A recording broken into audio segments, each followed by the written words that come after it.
This is day 3 with a little stud. We'll see how far we can get today. It wants to be good, that's for sure true.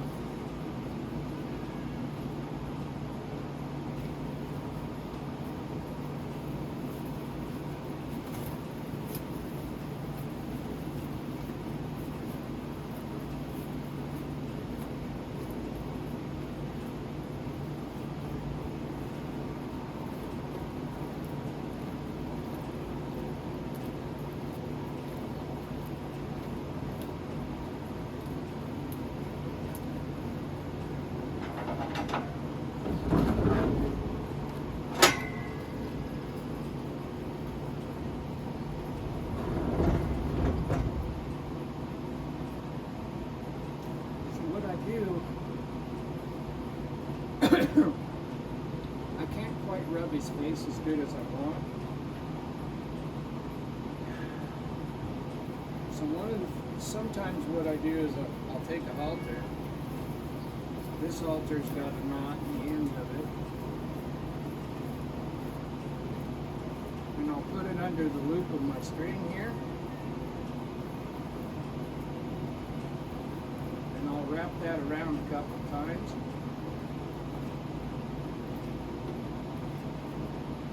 Now I'm just going to pet him a bit. Just like that.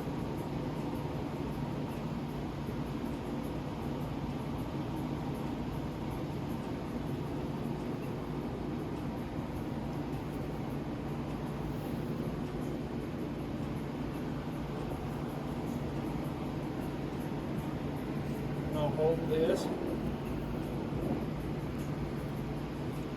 And I'll rub his nose with it.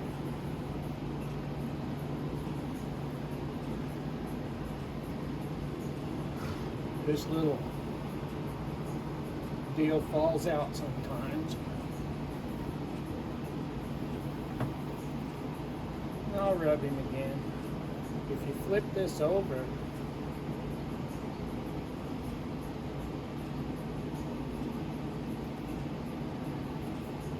sometimes it makes it a little easier. And I'll just rub his face. Just like that.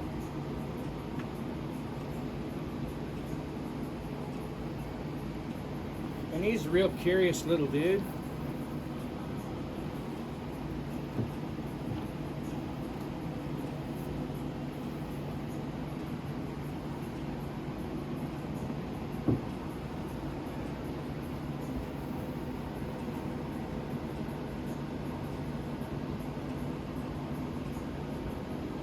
Takes a little adjusting now and then.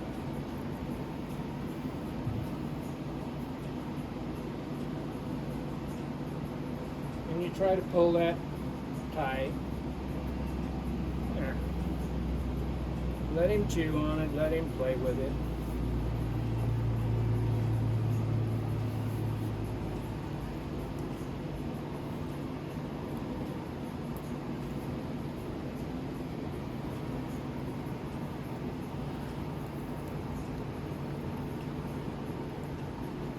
Don't always work as good as it should. I'm going to rub his face with this. Rub his head.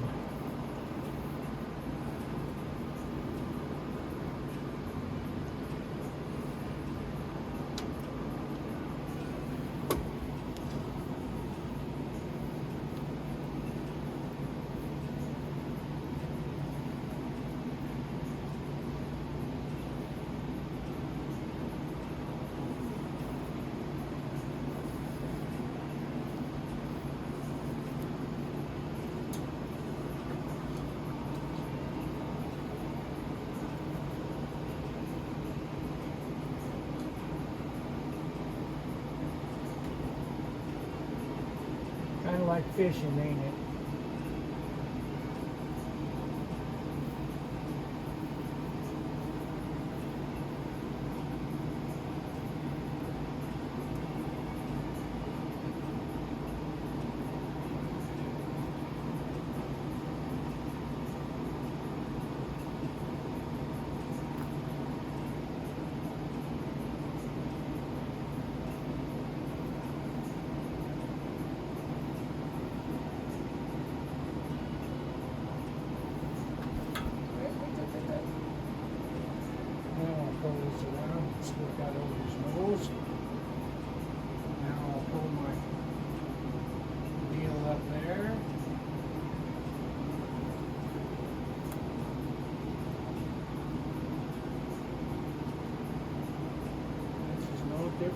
rubbing him.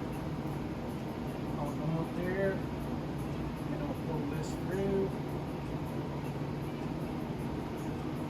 And I'll get that tied. So it's a little shorter. And I'll just keep kind of working this.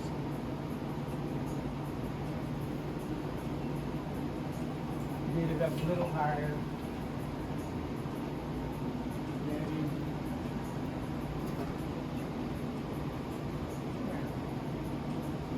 See if I can pull his foot over, bring his face. Pull that great knot up. I'm going to tighten this up just a little more.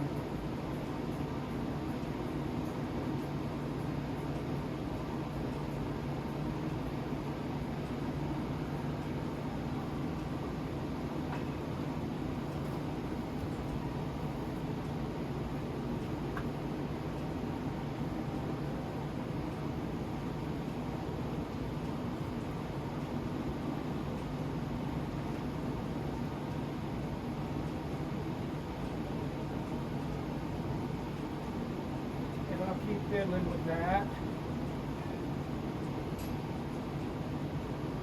I'd like for him to take a step to me. If he won't, that's okay.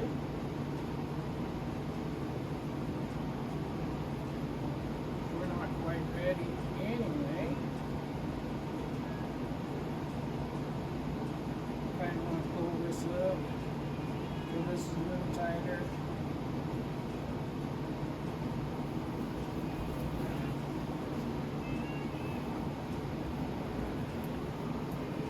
Now what I'm going to do is I'm going to rub his face a lot. Remember we were doing this the other day.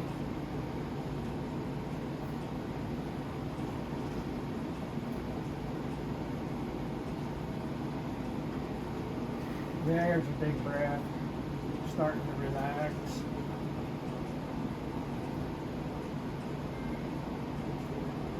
That little ring knot that I got on the bottom of this halter allows me to snip that.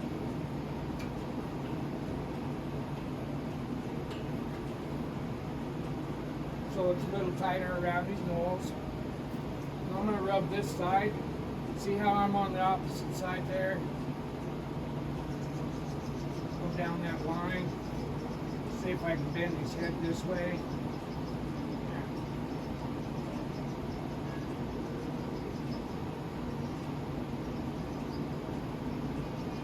This is just one way of putting a halter on him the first time. I couldn't rub his face good enough, so I kind of went fishing for him. If they'll let you do this good enough, you can just slip the halter up over their head. Every one of them is just a little different. My goal with him is to stand over here and play with him two-handed. Keep tightening that up until this knot's right up under there. And I'm just going to reach over here and scratch him a bunch.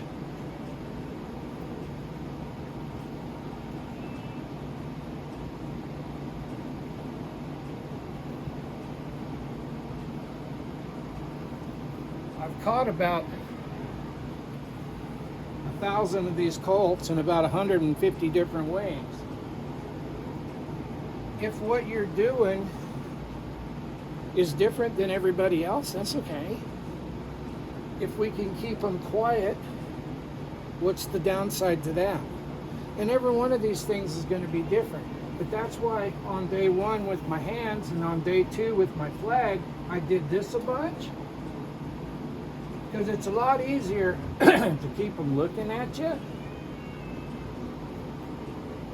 and slide that halter up over their head. This is the third work with this guy, and I just wasn't able to do that good enough. So I went fishing for him today. And you can take the halter and tie the long end to the string and go up over their head and drop it down. But I didn't know how. I just thought that this way would be the easiest today. It's a judgment call. We could have flipped a little loop over his neck and taught him to face up that way too. Well, we'll teach him to face up in this stall today. And before he leaves here, we'll rope him a couple times. Everything gets roped here. Everything gets led by the feet. Everything gets a belly rope. Everything gets petted on the ears and the face and the head and their feet picked up. I mean, there's a lot of things that we do to all of them. We don't always do them in the same order. There. I'm going to rub him over here again. Rub that jaw. Remember, that jaw's your friend. Now I'm going to rub him here again. Let's see if I can get a little bit tighter. There. Now I might pull that knot up. See how that snugged it up? I'll let him wear that for a minute. Remember, my job is to teach him the things he needs to know. My responsibility is know the best way to teach each horse. After you've done a few of them, you'll find out that every horse is different, and you may teach a horse the same thing as you taught everything else, but you had to approach it in a different way. This stud's never been blocked before, so when he comes into me, I really put my fingers in there, because the first thing we do with every stud is teach them that they can't reach out with their mouth. You don't want to take that to the point where they're afraid of your hands. If you teach a stud to fight, he'll fight. If you teach a filly to fight, she'll fight. What I want to teach this little guy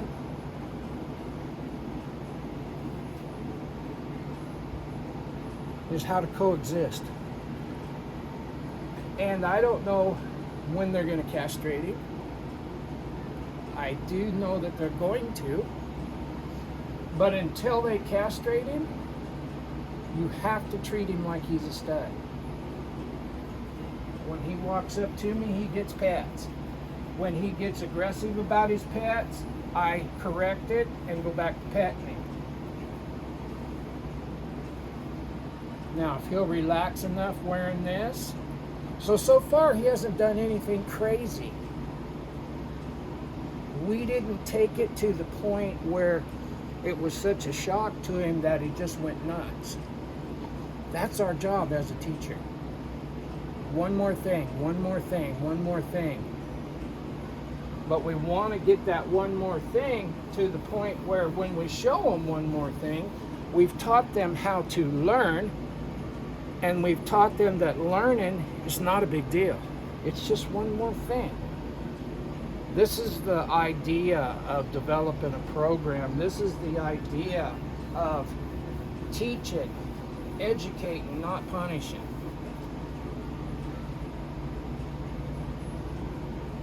I want him to coexist with me, but I want him to coexist with me in such a way as we both stay safe. And there is a time and a place to get wild and woolly. If you don't know how to do that, you're going to be in deep poop when you're working with a horse that won't let you go slow and pretty. We've got horses out here before that the very first thing on their mind is they're going to defend themselves and clean your clock. Well, if you have to get wild and woolly, that's also part of your responsibility, so that when this horse goes home, the owners don't have to get wild and woolly with him to survive. That's our responsibility, to do the best we can for these horses, to educate them, and to keep these horses so that when they do go home, they're safe enough. And I always work with them like there's little kids or old people, older than me, that are going to be around them. And if if I didn't feel comfortable with my grandkid coming in here, or my mom, she's gone now, but my mom was pretty old and feeble, and I still miss her, but I prepare these horses for somebody's grandma, for somebody's grandkid. That's my job. So far we got a halter on him on the third work, and yeah, we fiddled around with the stick and the string, wrapping it around the halter for longer than it took to put the halter over his head. That's okay. The more time that we farted around there, the gentler they get. Now I'm going to introduce him to a lead rope, and I'm going to walk in here and I'm going to push him away from me as opposed to going around behind him.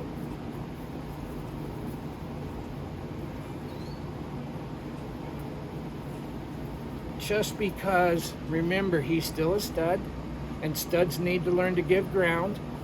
And so I'm going to walk up here and I'm going to pet him. I'm going to grab this, push that up, and have him give ground.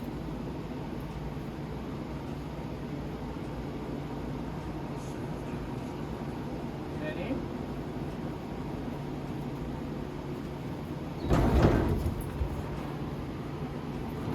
If he leaves my phone,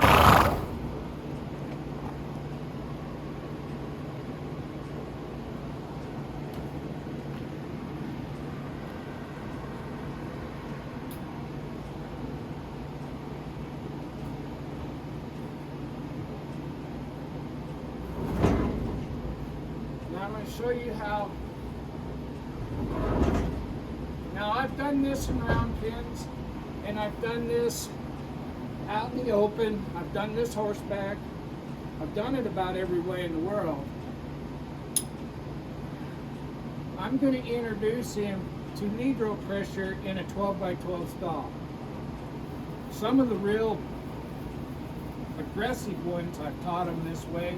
You just have to be careful, because there's only a couple of safe spots in this pin. I don't want to take him past threshold. I want him to just kind of look at me. And every time he looks at me, I'm going to give it back to him. So he's looking now, I'm not pulling. And we'll wait. He's real curious-minded, real nice colt. And he wants to get along. I've got his head tipped about 45 degrees, so he's out of balance right now. I'm going to teach him to lead by taking him out of balance and letting him achieve balance again. That's my thoughts on that. I'm going to try not to pull on him. I'm going to hold him.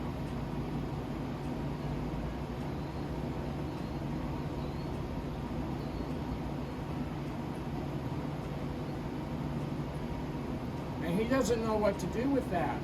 And that's okay. It really is okay. He does know to walk up to me and get a scratch on the face. So I'm still holding, but I'm just holding. Now I'm going to say, hey dude, you want a scratch? And I'll scratch him on the face. I'm still holding though. I'm not pulling. As long as I keep him out of balance, he will do what I want when he reacquires balance. Right?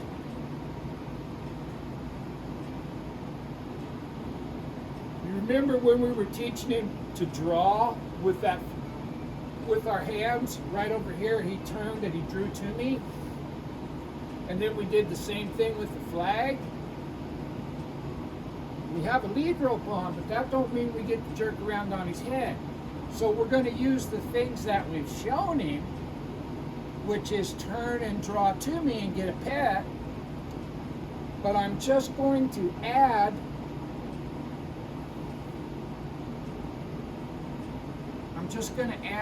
an ounce, 2 ounces, right there. Now I'm going to pet him again. Remember, we showed him how to come and get a pet. And I'm putting my fingers in his mouth right now. When his tongue come to life, I pulled it out. Now I'm going to teach him to follow me. We're just improving on that. And we're going to pet him.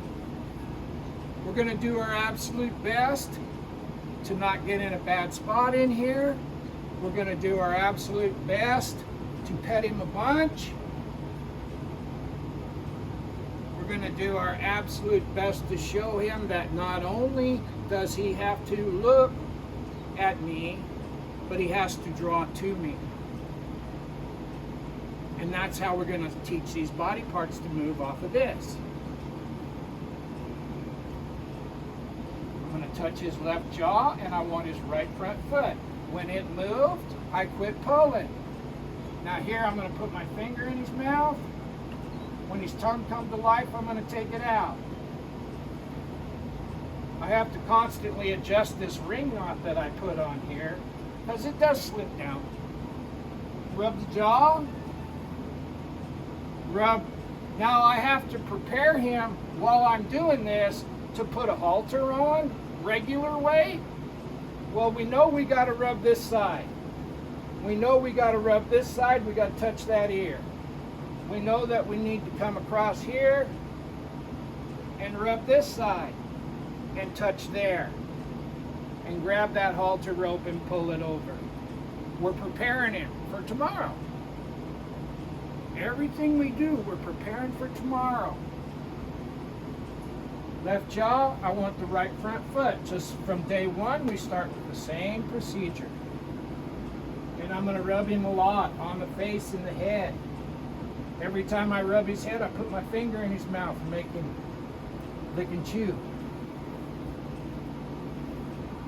Now from day one, we're going to teach him that the left jaw, his left jaw, will be his right foot.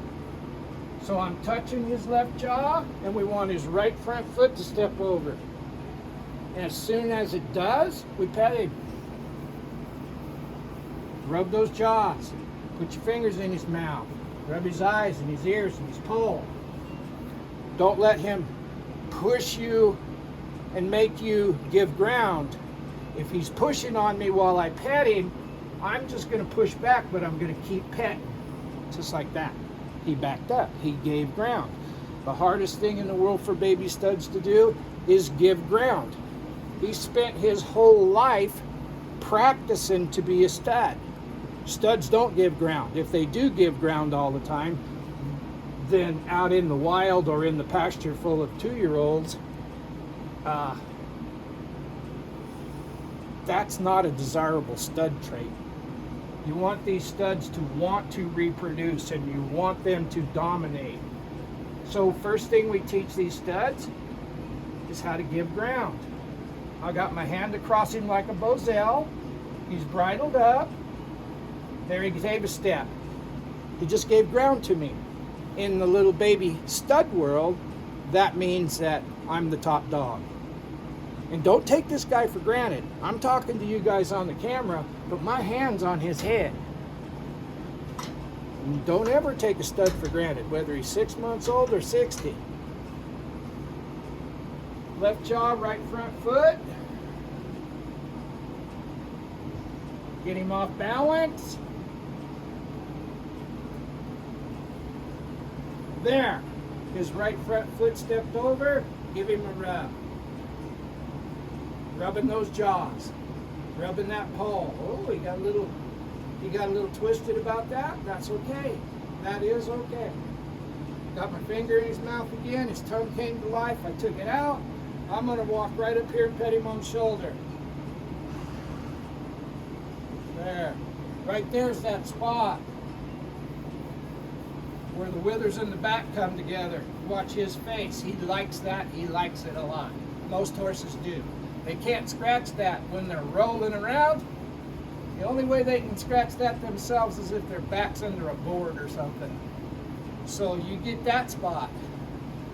When you got the jaw and the neck and the nerve cluster here, this would be the next one that you try to get. Look at those lips. He digs it. All right. Left jaw, right front foot.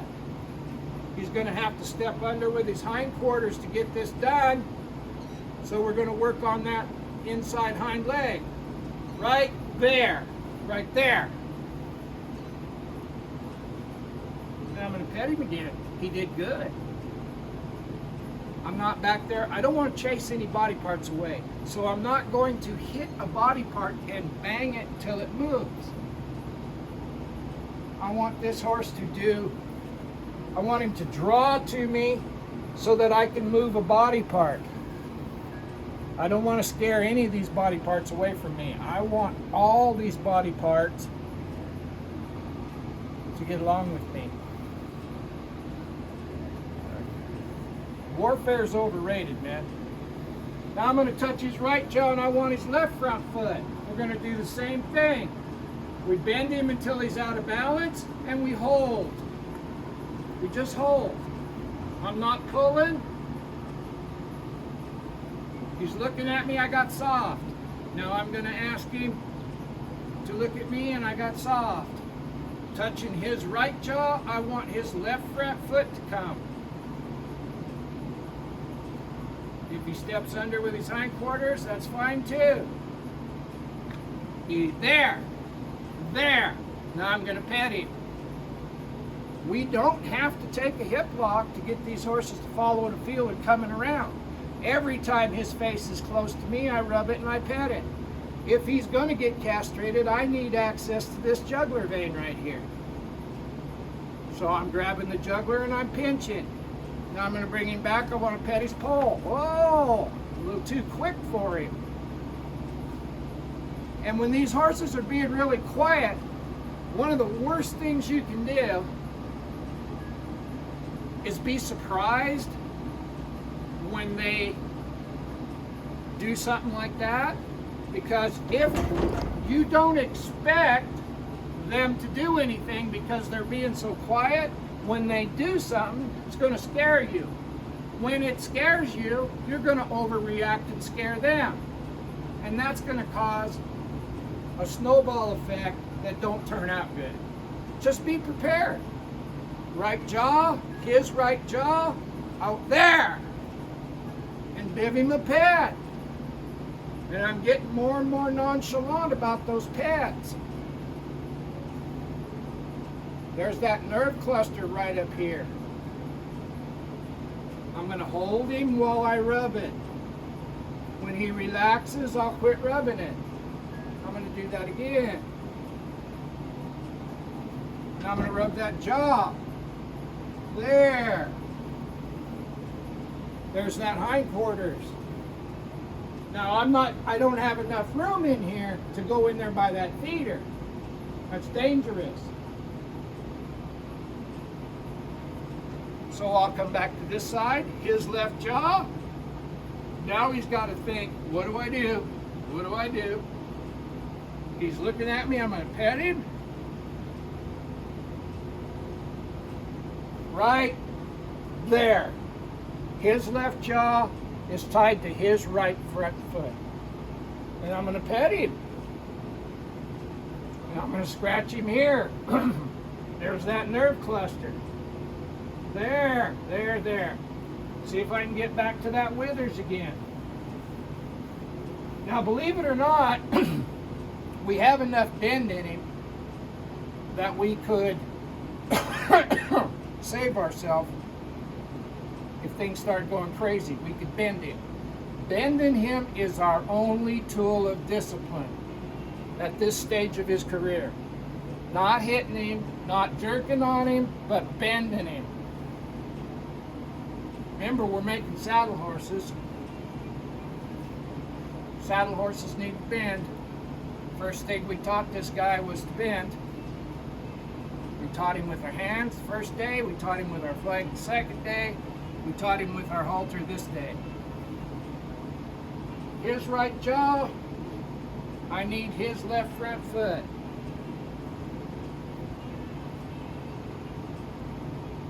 Right there.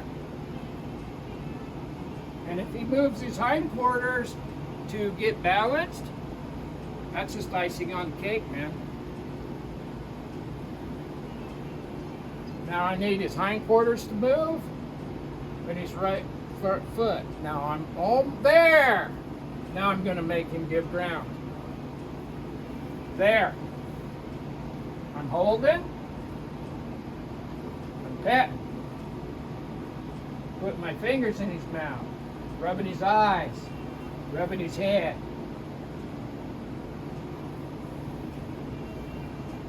Another thing. Every morning when I do chores, I fly spray these stalls. Well, you can see there's a few flies on him. I did not fly spray this again to work with him. After I'm done working with him, I'll fly spray his pen again with him in it. Those little distractions like those flies, that's the real world. He needs to focus on me. Remember, horses can only think of one thing at a time, so if he gets distracted by a fly, we better nip that in the bud on day one, then wait till he's a saddle horse. That could be disastrous, because there's going to be a time when you forget your fly spray and there ain't nobody around. That happens. Rubbing this jaw. Now I'm going to step through here. I'm going to touch his right jaw, and I want his left front foot.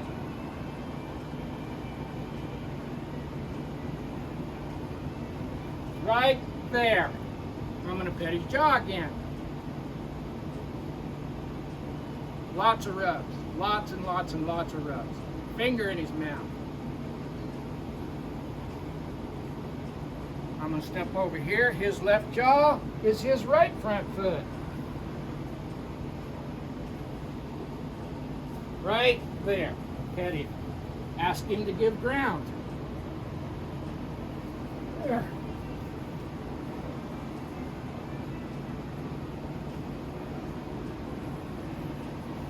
This is how we'll introduce. Now he's looking at the dog. He's not allowed to leave. From day one, the 3 rules still apply.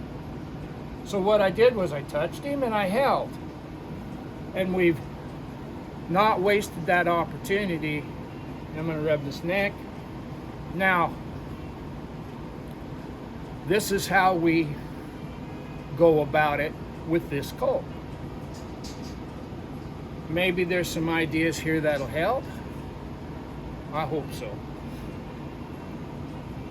Now I'm going to take this halter off and we'll put it on again maybe this evening.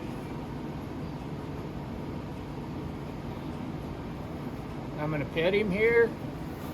Take that halter off. Over his ears. Don't mess around when the situation is right. While I'm talking to you guys, if he walks up to me, I'm going to touch him first, ask him to give ground, get this camera before he chews on it. How you doing there, Yellow? Nice kind eye, nice horse. I hope that helped. Bye.